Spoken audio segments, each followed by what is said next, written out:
Viewers, क्या आपका बच्चा हमेशा थका थका रहता है, रंग पीला सा लगता है और फिर आप सोचती हैं क्या ये कमज़ोरी है बस, लेकिन असल में ना ये एक सीरियस मसला हो सकता है, जैसे कि आयरन की कमी हो सकती है। आयरन की कमी या आयरन डेफिशिएंसी एनीमिया जो है ना बच्चों में ना बहुत कॉमन प्रॉब्लम है।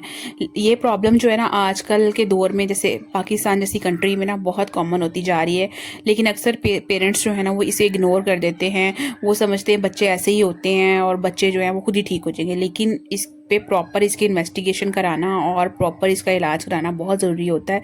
इससे इसकी कमी की वजह से बच्चों में ना बहुत ज़्यादा जो प्रॉब्लम्स हैं डिफरेंट किस्म की देखने में आती हैं। आयरन की कमी बच्चों में क्यों होती है, इसके रीजंस क्या हैं? फर्स्ट रीज़न जो है वो ये है कि गलत डाइट सबसे बड़ी वजह यही है।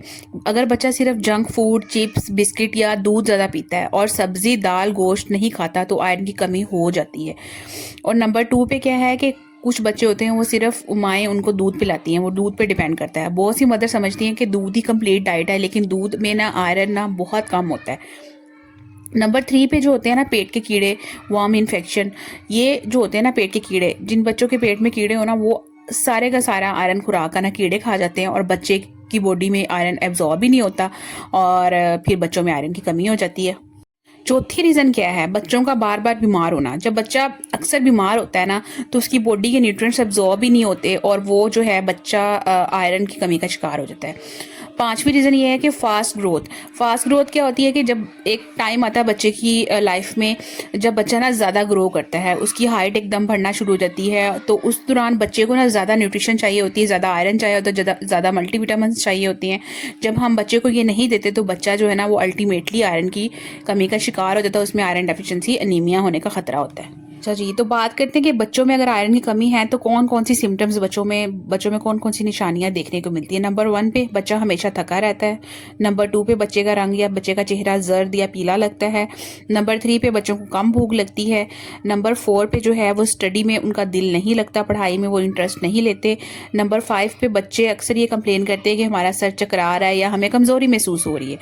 नंबर 6 पे जो है पॉइंट वो ये है कि बच्चों के अगर आप नेल्स देखें जिनमें आयरन डेफिशिएंसी होगी, उनके नेल्स पतले पतले होंगे और आसानी से टूट जाएंगे और नेल्स के जो किनारे हैं या एजिस हैं वो बहुत ही इरेगुलर से होंगे।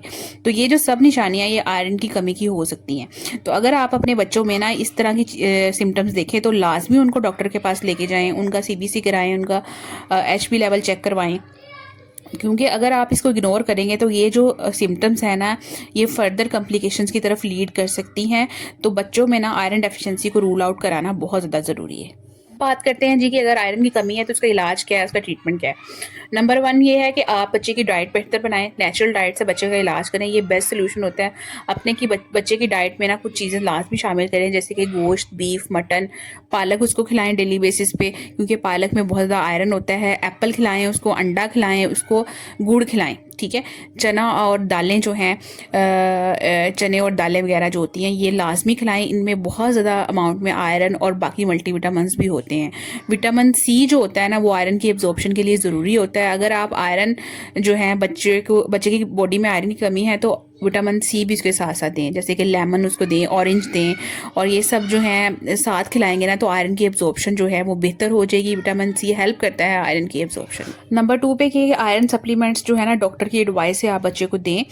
डॉक्टर जो है ना वो आयरन सप्लीमेंट रिकमेंड करता है बच्चों को अगर उनमें आयरन डेफिशिएंसी हो, लेकिन ये याद रखें कि आप अपनी मर्जी से मेडिकल स्टोर पे जाके खुद बोतलें ना खरीदें आयरन सप्लीमेंट्स की, क्योंकि अगर आपने बच्चों को ओवरडोज कर दिया, ओवरडोज जो है वो फिर डेंजर साबित हो सकती है।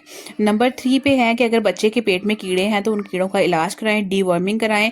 हर 6 महीने बाद बच्चों को ना डीवर्मिंग जो है वो ज़रूर करवाएं, उसके लिए सिरप्स मिलते हैं, ठीक है, तो वो आप पिलाएं उनको और डॉक्टर की हिदायत के मुताबिक। इससे फिर जो है आयरन की एब्जॉर्प्शन बेटर हो जाती है। नंबर 4 पे आप ये करें कि आप बच्चों को ना एक अच्छी बैलेंस्ड डाइट जो है डेली बेसिस पे लाजमी दें। हर रोज़ एक प्रॉपर रूटीन फॉलो करवाएं, जंक फूड कम करें, घर का खाना, फ्रूट, सब्जियां, वेजिटेबल्स, दूध, अंडे, ये सब चीज़ें जो हैं वो आप लाजमी बच्चों को डेली बेसिस पे दें, क्योंकि अगर इन चीज़ों की आप ख्याल नहीं रखेंगे तो फिर आपको डॉक्टर के पास तो लेके जाना पड़ेगा। बच्चे में आयरन की डेफिशिएंसी हो जाएगी। आयरन डेफिशिएंसी एनीमिया जो है वो बहुत ख़तरनाक साबित होता है। अगर आपका बच्चा ज़िद करे कि मुझे जंक फूड खाना है, मुझे बाहर की चिप्स, लेज़ कोल्ड ड्रिंक्स वगैरह पीनी है, तो आप उनको नो कहना सीखें। क्योंकि अक्सर माँ ये करती हैं कि बच्चों को ना खुश करने के लिए ना जो भी वो चीज़ माँगते हैं खाने के लिए उनको दे देती हैं और अपनी जान छुड़ाने की बात करती हैं। लेकिन इससे फिर क्या होता है कि लॉन्ग टर्म बहुत डेंजरस इफ़ेक्ट्स आते हैं और आपको ही फिर उसका खमियाज़ा भुगतना पड़ता है। अगर बच्चा आपको ये कहे ना कि मम्मा मैंने चिप्स खानी है, तो आप उसको नो कहें और उसको कहें कि बेटा घर का बना हुआ खाना खाओ और उसको डिलीशियस किस्म की मज़ेदार डिफरेंट किस्म की रेसिपीज़ जो हैं वो बना के दें, ताकि बच्चा जो है वो घर के खाने में ना दिलचस्पी रहे और बाहर के खाने की तरफ उसका ध्यान नहीं जाए। होममेड जो फूड्स होते हैं वो 100 टाइम बेटर होते हैं बाहर के बने हुए चीज़ों से, और बच्चे के लिए बहुत हेल्दी भी होते हैं ये। एज अ हाउस वाइफ आप अपने घर को ही ना संभालती रहें कि मैं घर चला लूँ, अपना अपना घर संभाल लूँ, अपने घर को सजा लूँ, संवार लूँ, अपने आप को संभाल लूँ, ये चीज़ें भी ज़रूरी होती है, लेकिन उसके साथ साथ आपके बच्चों की सेहत बहुत ज़्यादा ज़रूरी है। वालिदैन हमेशा याद रखें कि आपका बच्चा आपकी जिम्मेदारी है, वो किसी और की जिम्मेदारी नहीं है।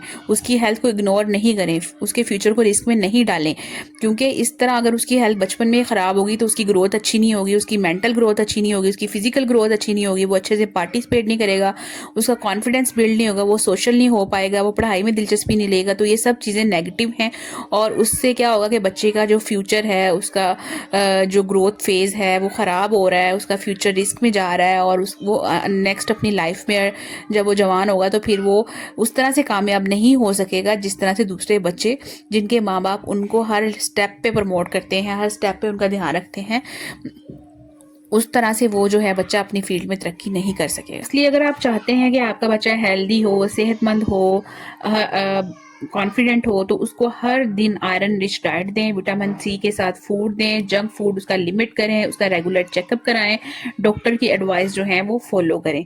ये सब जब आप करेंगी तो आप जो है देखेंगी कि आपका बच्चा कैसे दिन ब दिन जो है वो उसकी प्रॉब्लम्स कम होती जा रही हैं, वो इंडिपेंडेंट बनता जा रहा है। आपके साथ वो जो एक चिपकू बच्चे होते हैं ना, अपने माँ बाप के साथ चिपके रहते हैं कि मम्मा मुझे ये कर दें, मम्मा वो कर दें, तो वो देखेंगे वो ये सब कहना बंद कर देंगे, वो खुद अपना काम करेंगे, खुद दिलचस्पी लेंगे चीज़ों में और खुद जो है वो इंडिपेंडेंट जो है वो एक लाइफ गुजारेंगे। जो माएँ अक्सर कंप्लेन करती है ना कि हमारा बच्चा जो है हमें तंग बहुत करता है, बहुत चिड़चिड़ा है, बहुत क्रैंकी है और हर काम पे मुझ पे डिपेंड करता है। मतलब बच्चे 7-7 8-8 साल के, 5-5 6-6 साल के हो जाते हैं, लेकिन वो कुछ चीज़ों में दिलचस्पी नहीं लेते। वो माँ बाप को तंग कर रहे होते हैं कि ऐसा कर दो, वैसा कर दो, इवन वॉशरूम भी वो खुद नहीं जा रहे, खुद पानी का गिलास भर के नहीं पी रहे होते। तो ये बहुत चीज़ें नेगेटिव होती हैं, इनका बहुत ख़ास ख्याल